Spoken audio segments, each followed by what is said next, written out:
El 11 de agosto, nuestra iglesia recuerda a Santa Clara de Asís, Santa Virgen y fundadora de la Orden de Damas Pobres de San Damián, año 1253, Italia.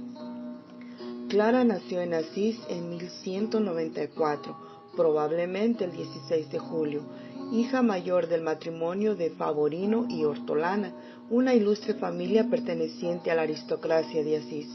Clara tenía 4 hermanos, un varón, Bosón, y 3 mujeres, Renenda, Inés y Beatriz.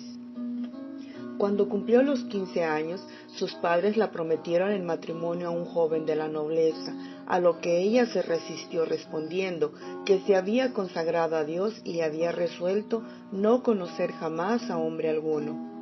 Por esa fecha había vuelto de Roma con autoridad pontificia para predicar el joven Francisco, cuya conversión tan hondamente había conmovido a la ciudad entera. Clara le oyó predicar en la iglesia de San Rufino y comprendió que el modo de vida observada por el santo era el que ella le señalaba al Señor. Entre los seguidores de Francisco había 2, Rufino y Silvestre, que eran parientes cercanos de Clara, y estos le facilitaron el camino a sus deseos.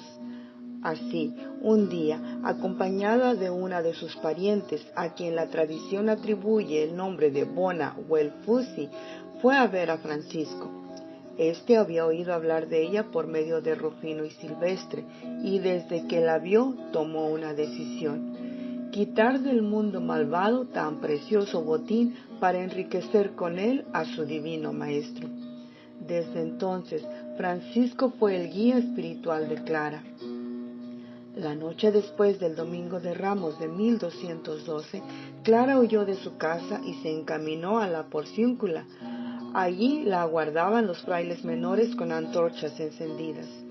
Habiendo entrado en la capilla, se arrodilló ante la imagen del Cristo de San Damián y ratificó su renuncia al mundo, por amor hacia el santísimo y amadísimo niño envuelto en pañales y recostado sobre el pesebre. Cambió sus relumbrantes vestiduras por un sayal tosco semejante al de los frailes. Trocó el cinturón adornado con joyas por un nudoso cordón, y cuando Francisco cortó su rubio cabello, entró a formar parte de la orden de los hermanos menores. Clara prometió obedecer a San Francisco en todo.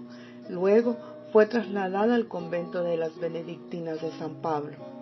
Cuando sus familiares descubrieron su huida y paradero, fueron a buscarla al convento.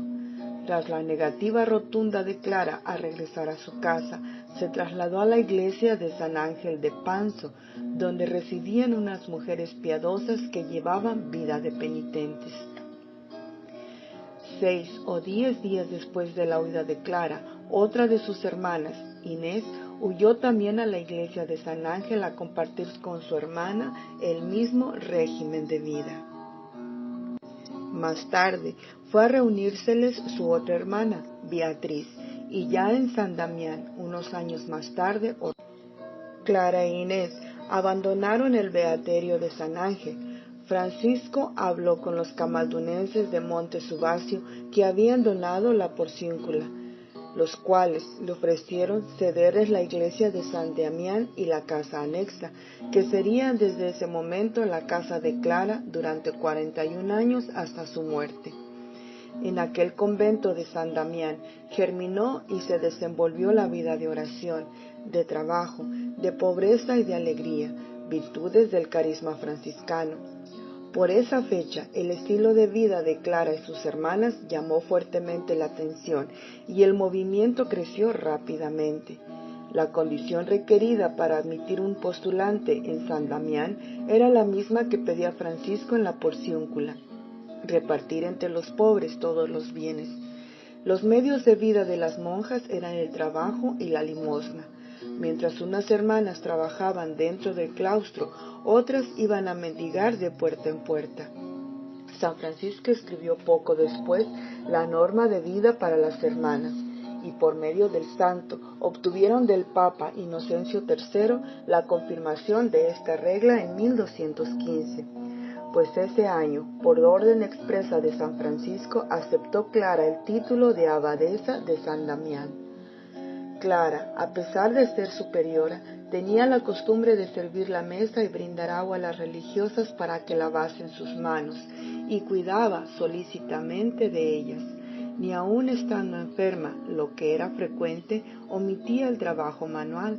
Así se dedicaba a bordar corporales en la misma cama que después mandaba a las iglesias pobres de las montañas del valle.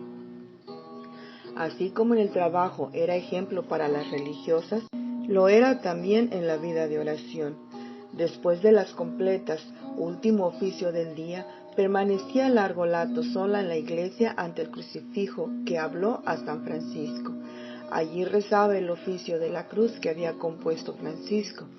Estas prácticas no le impedían levantarse por la mañana muy temprano para levantar a las hermanas, encender las lámparas y tocar la campana para la misa primera. Federico II mantenía una guerra contra el Papa y en 1230 los sarracenos cayeron sobre el valle de Spoleto y fueron a embestir el convento de San Damián. La entrada de los musulmanes en el monasterio significaba para las monjas no solo la muerte, sino probablemente la violación. Todas asustadas se acogieron en torno a Clara, quien se encontraba postrada en la cama debido a una gravísima enfermedad. Ella se hizo trasladar a la puerta del convento, mandó que le trajeran el cáliz de plata en el que se reservaba el Santísimo Sacramento y cayó de rodillas ante él. Pidió amparo al cielo para ella y para sus hijas. Cuenta la leyenda que del cáliz salió una voz como de un niño que le dijo: «Yo os guardaré siempre», tras lo cual se alzó de la oración. En ese mismo instante, los sarracenos levantaron el sitio del monasterio y se fueron a otra parte. En el verano de 1253 vino a Asís el Papa Inocencio IV para ver a Clara, la cual se encontraba postrada en su lecho. Ella le pidió la bendición apostólica y la absolución de sus pecados, y el sumo: «Quiera el cielo, hija mía, que tenga yo tanta necesidad como tú de la indulgencia de Dios». Desde aquel día, las monjas no se separaron de su lecho. Incluso Inés, su hermana, viajó desde Florencia para estar a su lado. En 2 semanas, la santa no pudo tomar alimento, pero las fuerzas no le faltaban. Finalmente, murió el 11 de agosto, rodeada de sus hermanas y de los frailes León, Ángel y Junípero. Al cabo de pocos días, su hermana Inés siguió a Clara a la muerte. Fue canonizada un año después de su fallecimiento por el Papa Alejandro IV. Señor y Padre nuestro, que infundiste en Santa Clara un profundo amor a la pobreza evangélica, concédenos, por su intercesión, que siguiendo a Cristo en la pobreza de espíritu, merezcamos llegar a contemplarte en tu reino. Por Jesucristo nuestro Señor. Santa Clara de Asís, ruega por nosotros. Amén.